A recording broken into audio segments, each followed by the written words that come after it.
2013-yilda Dubay Xalqaro moliya markazida Shvetsariyaning UBS Investitsion bankida oyiga $30,000 daromad topardim. Va bir kuni hayotimning eng qiyin va eng muhim qarorlaridan birini qabul qildim. Bu ishdan ketdim. Men oyiga $30,000 to'laydigan ishimdan ketdim. Sababi undan ham ko'proq qiymat olib keladigan juda ham zo'r bitta imkoniyat topgandim. Bu imkoniyat nima deb so'rasangiz, bu ona bo'lish va farzandni tarbiyalash imkoniyatidir. Video davomida bu holatda o'rgangan 3 ta asosiy narsamni sizga aytib beraman.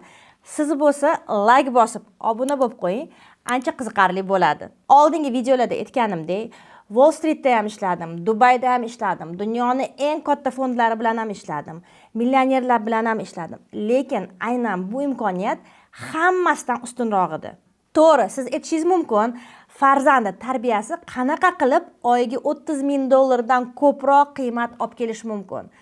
Axir o'zingizni farzandingizni tarbiya qilayotganingizda sizga hech kim maosh to'lamaydi-yu. Tabiiyki, moliyaviy mustaqil va har oy passiv daromad olib keladigan manbam bo'lmaganda bunaqa qarorni hech qachon qabul qila olmagan bo'lardim. Lekin Allohga beadad shukr, 29 yoshimgacha ishlab topgan aksariyat pulimni investitsiya qilganim uchun hamda moliyaviy erkin bo'lganim uchun men bemalol nafaqaga chiqib, o'zimni, hayotimni, farzandlarimni tarbiyalashga bag'ishlay oldim. Sizda hozir muhim bitta savol tug'ilgani aniq.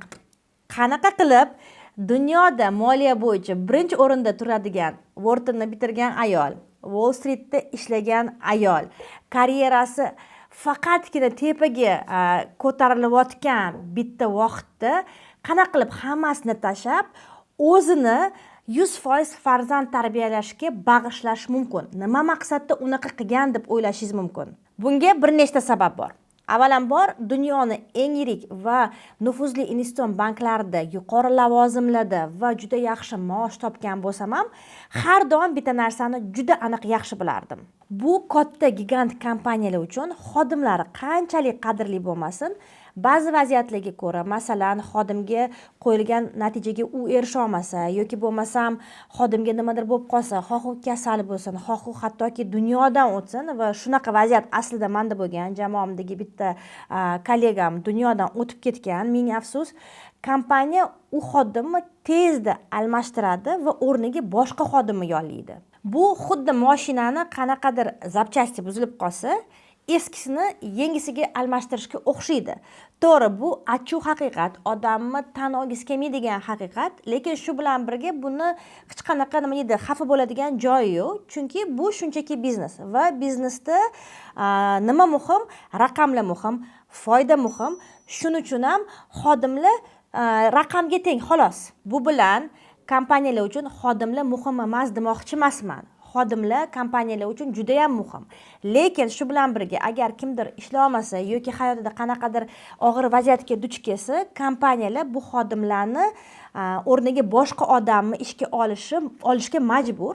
Bu kompaniyalarning shafqatsizligi emas, balki oldinga yurish uchun qilinadigan zaruriy harakatdir. Kompaniya qanchalik katta bo'lmasin, lavozim qanchalik yuqori bo'lmasin, bunaqa yirik va nufuzli investitsion banklar uchun xodimlar shunchaki raqam. Endi farzand uchun ayol kim? Tasavvur qiling. Farzand uchun, ayniqsa go'day uchun ona bu butun koinot. Chunki chaqaloqlar tug'ilganda o'zi mustaqil ravishda hech narsa qila olmaydi. Na suv icha oladi, na ovqat yeya oladi, na yura oladi, hattoki emayla ham olmaydi. U 100% onasiga qarab qoladi. Shu paytda onalar farzand uchun butun koinot. Lekin endi odatda nima bo'ladi? Odatda 100% qarama-qarshi narsa bo'ladi. Nimaga? Chunki ota-onalar farzandi kichkinaligida farzandlariga yetarlicha e'tibor va vaqt ajratishga imkoniyati bo'lmaydi.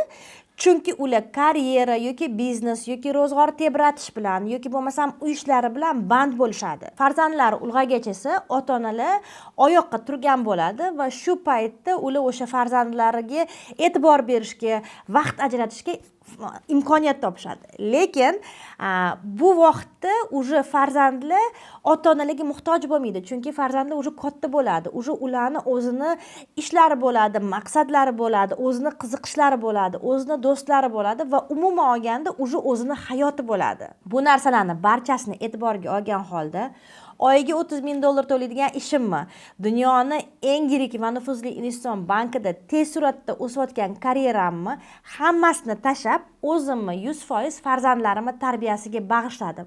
Nimaga? Chunki men farzandlarimni o'zim uchun, ularni o'sishini ko'rish uchun tuqqanman. Qolgan hammasi men uchun muhim emas edi.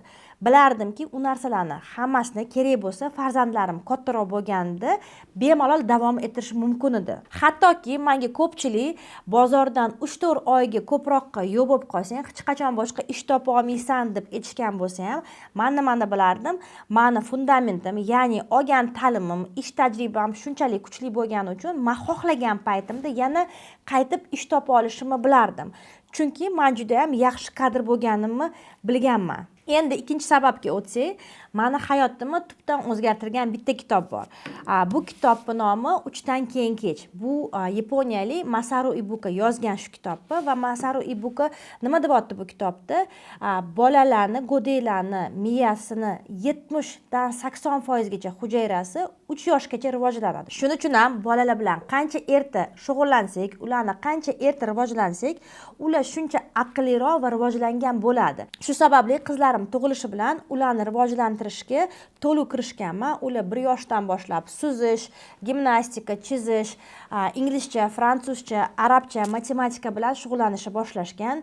2-2,5 yoshdan уже skripka chalishga, konki uchishga va boshqa har xil to'garaklarga qatnashishni boshlashgan. Va eng muhimi, tug'ilishdan oldin уже sayohat qilishardi va tug'ilgandan keyin ham nafaqatgina xorijga sayohat qilishardi, balki men bilan birga man qayerga borsam, men bilan birga borishardi va hamma narsada ishtirok etishardi.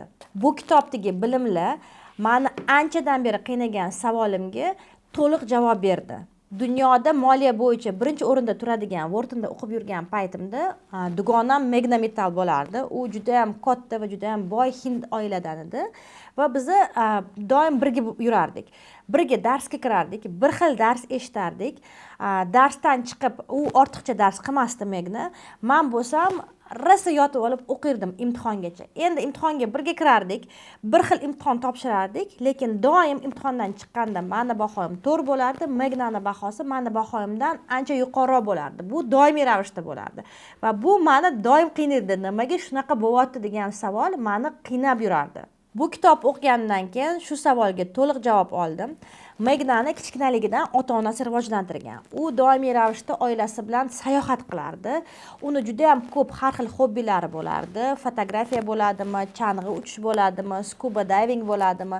Bundan tashqari u juda ham ko'p kitob o'qirdi va umuman olganda har taraflama rivojlangan qiz bo'lgan. Shuning uchun ham farzandlarim kelajakda muvaffaqiyatga erishishligi osonroq bo'lishi uchun ularni rivoji bilan men tug'ilishdan shug'ullanishni boshlaganman. Va aminmanki, bu men qilgan eng muhim va eng zo'r investitsiya va bu investitsiya kelajakda olib keladigan daromadliligi oyiga $30,000 maoshdan ancha yuqoriroq bo'ladi. Bu video orqali siz ham 3 ta narsa o'rgandingiz. Birinchisi, bu ish oiladan, farzandlardan muhimroq emas. Ayniqsa siz ayol kishi bo'lsangiz. Ikkinchisi, bu siz yollanma xodim bo'lsangiz va sizga nimadir bo'lib qolsa, kompaniya boshqa xodim olib ishni davom ettiraveradi. Shuning uchun ham siz o'zingizni o'ylashingiz kerak va o'zingiz uchun passiv daromad manbalarini yaratishingiz kerak. Uchinchisi, farzandingizga xohlasangiz ham, xohlamasangiz ham baribir investitsiya qilasiz. Lekin odatda hamma maktabning oxirida institutga kirishdan oldin pulli repetitorlarga investitsiya qilishadi.